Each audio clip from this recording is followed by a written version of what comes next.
Grabe guys, ganito lang pala kadali magluto ng sinasabi nilang one pot meal. Yung tipong isang kainan lang ay meron ka ng kanin at ulam. Ganito din pala ang mas mainam lutuin para sa mga kids nating di masyadong kumakain ng gulay. Ihalo lang natin sa sinaing ang gulay at tiyak akong magugustuhan nila ang ganitong luto. To start ay prepare muna natin yung ating bigas na isasaing. Huhugasan lang muna natin itong bigas ng 2 beses para mawala ang mga gabok-gabok na nakakapit dito. Then saka natin yan ulit lalagyan ng tubig para sa pagbababara ng ating bigas. Ibababad kasi muna natin ito ng 30 minutes dito sa tubig para naman bahagyang lumambot yung bigas natin dito. May tendency kasing mahilaw yung kanin natin kapag hinalo na natin yung mga gulay-gulay dito. Kaya mas mainam na ibabad muna itong bigas bago lutuin. At habang nakababad ang bigas natin dyan, ay mag-uumpisa na agad tayong magluto. Dito sa ating kawali ay maglalagay lang muna tayo dyan ng konting mantika lang na panggisa. Painitin lang muna natin yan bago igisa dito ang sibuyas at bawang. Igisa-gisa lang muna natin itong mga aromatics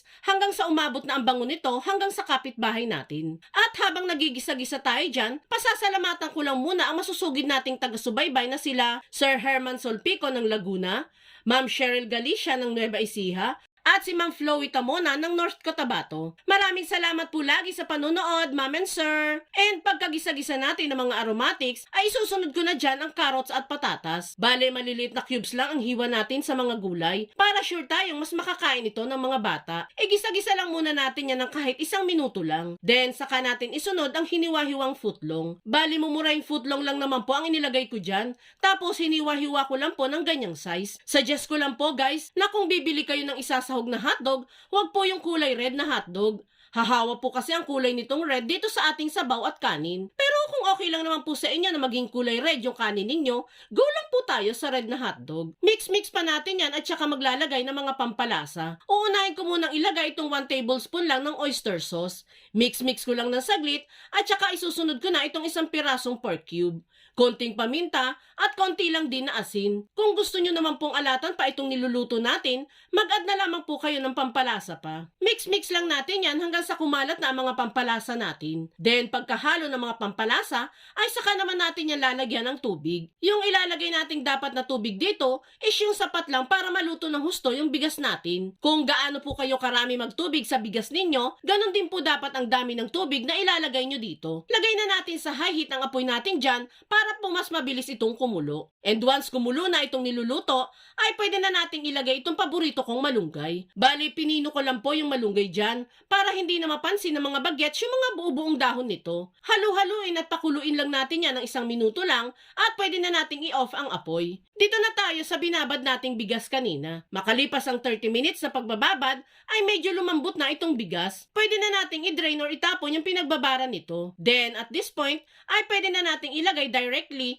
yung niluto nating mga gulay at hotdog. Dahan-dahan lang sa pagbubuhos guys ha, at baka naman pumapaso kayo. Then, saka natin ito marahang haluin para mas humalo yung mga gulay sa bigas. Pagkatapos niyan ay pwede na natin itong isalang sa ating rice cooker at takpan. I-set na natin sa cook settings yung rice cooker at wait natin lumipat ang ilaw niyan sa warm. And once na naging warm na yung ilaw natin dyan, ay pwede nang buksan ang takip nito at pwede na nating ilagay sa ibabaw itong mga itlog. At kung nakaabot ka sa part ng video natin ito, it means na interesado ka sa ginagawa natin today. At kung sakali pong magugustuhan mo ito, pwede po bang pusuan mo naman ang video natin at mag-iwan ka na din po ng comment na I love this recipe. Maraming salamat po! And once nga na mailagay na ang itlog dito, ay saka naman natin yan tatakpan at hayaang naka-warm setting ang rice cooker for about 10 to 12 minutes. And once mapansin ninyong luto na ang kanin at yung itlog na inilagay natin, ay pwede nang maglatag ng plato sa mga mesa natin. At ready to serve na itong nakakatakam